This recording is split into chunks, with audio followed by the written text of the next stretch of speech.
Today, we're going to go over how to handle webhooks in Shopify apps. Webhooks, in the context of Shopify apps, are essentially event listeners for changes that happen on a Shopify store that has your app installed. For example, if you subscribe to the Orders Create webhook, then every time a new order is created in a store that has your app installed, then you're going to get a notification along with a data payload of that order sent to your server, where you can set up a handler to do something with that data, like update your database or send an email or something. So I'm going to show you step by step how to set up webhooks the default way in an app generated from the CLI.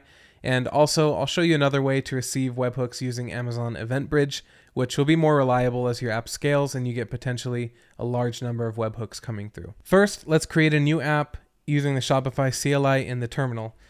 So we'll just come in the terminal and type npm init at Shopify/app. We'll give it just the default name. We're going to use node. Then we're going to cd into our new app directory it just created. And I'm going to open this up in my code editor since we'll need that in a second. And then in here, we're also just going to run npm run dev to go through the initial dev setup. When it asks us if we want to create it as a new app, click yes, and then we'll just give it the same name. Okay, so that's up and running. We can go to the link here to view that. So let's just open that up and install that. We'll click install app. And there we go. Okay, there's the default app. And we can actually close out of that since we don't need it running at all right now. So let's just actually close out of the terminal. We'll bring up our code editor that has our directory open. And we're going to go to the web folder and then go to index.js. This is the main server file here. And if we scroll down a little bit, down to about line 27 here of the current version of the template, then you can see there's this post route where it has a few things related to webhooks. With the recent updates to the template and the Shopify API, this CLI template is a lot simpler than it used to be. And lucky for us, registering a webhook is pretty simple. So this route here is just processing out the webhooks that are configured currently in this GDPR webhook handlers file. And then anytime you see this Shopify.config, it's referring to this Shopify.js file, again, under the web folder. So if we go over there, you can see this is the configuration.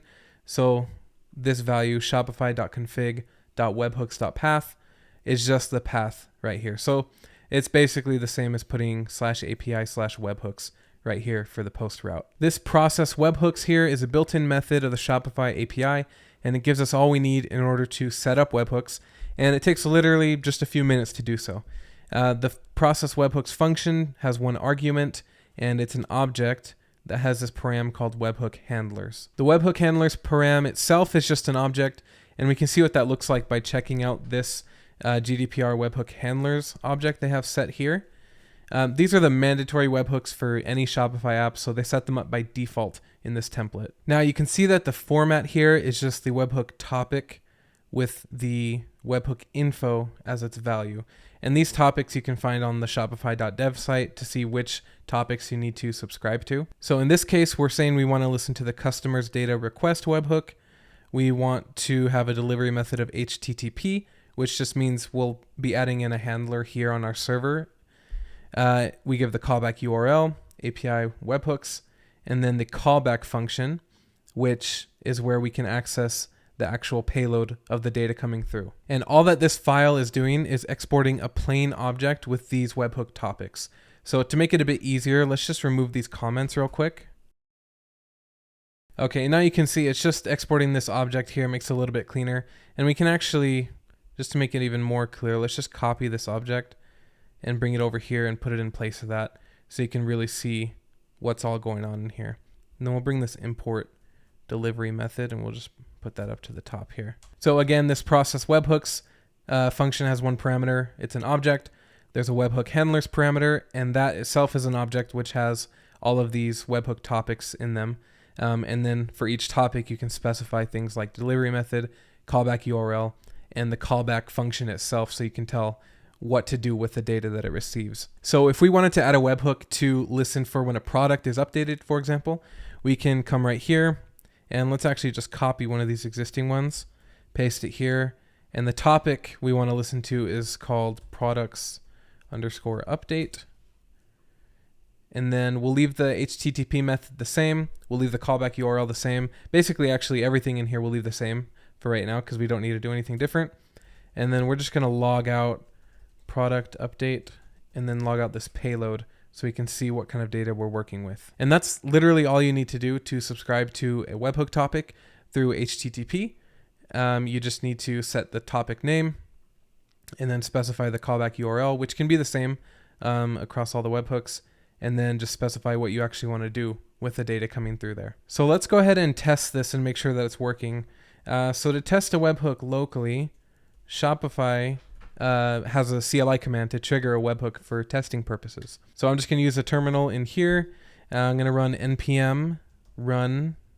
Let me see if I can make this bigger real quick. All right, so we'll run npm run Shopify webhook trigger. And then it's going to ask us a few questions. We'll just do the first API version. For this one, we want to search for products update topic, and then we want to do HTTP method, and then address for delivery. Okay, so we actually do need to run our app. So let's, in another terminal, let's do npm run dev. We'll wait for that to start up, and then we'll just use that URL to paste in there. Okay, so it gave us a URL here. We only need up until trycloudflare.com.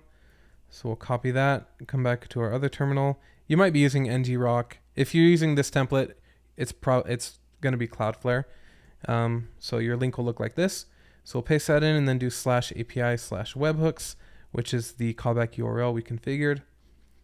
We'll set enter, and then let's just have it automatically get the client secret, and then we'll let it run. Okay.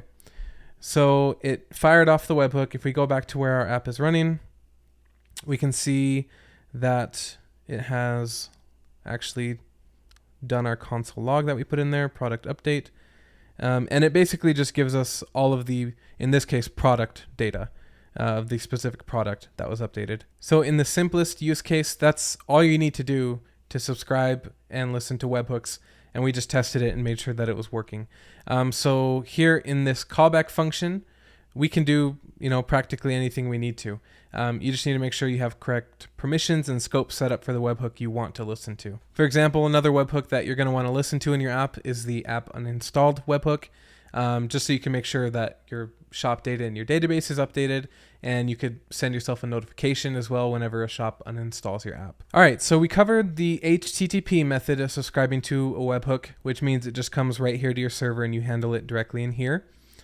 So now let's go over using Amazon EventBridge, which again is a more reliable way of subscribing to webhooks, especially if your app is dealing with a high volume of them coming through and your server might not be able to keep up. Code-wise, it'll be almost exactly the same as this previous method. We're just going to change a couple properties in here, but it will require setup in AWS. If you don't have an AWS account, you'll need to go through and sign up for one before continuing so you can follow along with me. Shopify does have some documentation going over this, but there are a few required steps that it doesn't go over, so this will fill in the blanks for you, and then I'll also have a link in the description to their guide on Shopify.dev for Amazon EventBridge setup. So after you've set up an AWS account, you're just going to log into your management console, and you want to come over here and copy this 12-digit account ID here. After that, we're going to go to our Shopify apps dashboard.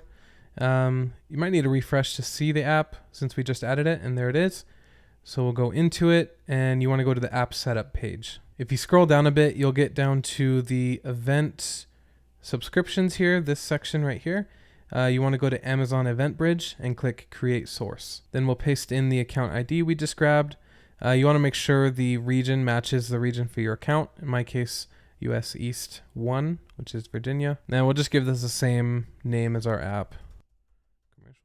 We'll create that. Then we'll go back into AWS, and you want to just search for EventBridge, and we'll open up that service. We'll click on Partner Event Sources under integration on the left-hand side. And you can see the event source that we just set up in Shopify. It's in pending status and it showed up right here. So we'll click on that and then we'll come up here and click associate with event bus and just click associate. So that's going to create an event bus for us. Next, we're going to go to the rules page and we'll create a rule. So how you can think of this is just that an event bus is basically where an event will be sent, and then a rule defines what to do with the event once it's received. So we'll click a create rule.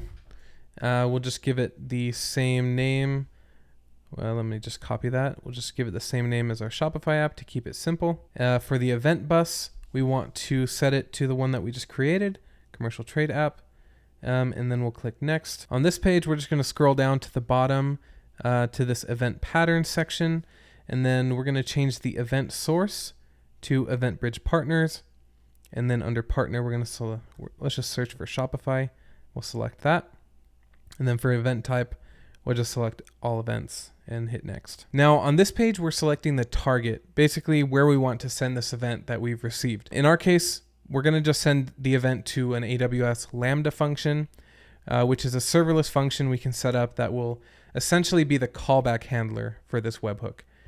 So if you come up here and search Lambda, let's open that up in a new tab. We're going to come here and create a new function. Again, give it just the same name as our app just to keep it simple. And then we'll click create function. Once that's created, let's scroll down to the source code here. Let's just remove everything. And just like in our last HTTP example, we're just going to log out the event. So this will be the same product update. So we'll say a product update and then just log out this event. We'll save that and we'll just click deploy. Okay, so now that that's created, we can go back to our EventBridge tab. We can click here to select a target and we can type in Lambda function. And then under here, we should see the function we just created under our app name. And then we'll click next, next, and create rule. Now, if we select the event bus for our app that we created, then we can see that the rule has been created, it's enabled, and it's good to go. Now that the AWS side of things is all set up, we're ready to test this from our app. So if you go to the partner event sources page that we went to before, and then we click on our source again, then we're going to need to copy this ARN, ARN string. So we'll copy that. Then we'll go back into our code editor with our project up, and under this products update topic, we're going to change the method from HTTP to EventBridge. And then we're going to remove the callback URL and callback. And we're going to add in a property called ARN. And then we're just going to paste in that string that we just copied from the AWS console. And that's all the setup needed to start getting our webhooks sent to AWS EventBridge. So we can test that through the CLI just like we did before. We've still got our app running here. We come back and we'll run the same thing, npm run Shopify webhook trigger. We'll do the default API version. We still want to do products/update for the webhook topic.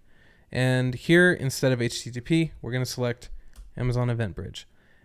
The address for delivery is going to be that same ARN number that or string that we copied over. And then, yes, we want that to get the configuration, and we'll let that go. Okay, so it fired that off. So now if we go back to our AWS console and go back to the Lambda function tab, let's refresh this. Then we'll come down to monitor and let's click on view CloudWatch logs, which is where all the logs for our Lambda functions live. And we can see there was one event here, and right here on this one, on this line, you can see where it logged out our console log statement for product update. And then under detail payload, you can see the product info that we're getting. So it's the same data that we saw through the HTTP method. So you can come in here and still have the same data to work with, except now it's all routing through Amazon EventBridge. So this was a pretty basic example, but it shows you just how quickly we can get up and running listening to webhooks, either just directly through our application with HTTP or through something like Amazon EventBridge, which again, it's really great for when you want to scale. It's a lot more reliable. Plus, there's some more tooling. You can send it to queues, for example. If you're expecting a large load of webhooks coming through and your server won't be able to keep up, you could accept the webhooks through EventBridge, send them to a queue, and then your app could just pull from that queue as it has availability. So there's a lot of neat things you can do here to make sure that your app is set up to scale and will be ready for anything. You can also use Google Cloud PubSub to basically what we did here, set your app up to handle a lot of webhooks coming through, a high volume of them, and be ready to scale. And they do have some documentation on that I will also link in the description. If you have any questions or anything, go ahead and leave them in the comments down below. Thanks for watching, and I'll see you in the next one.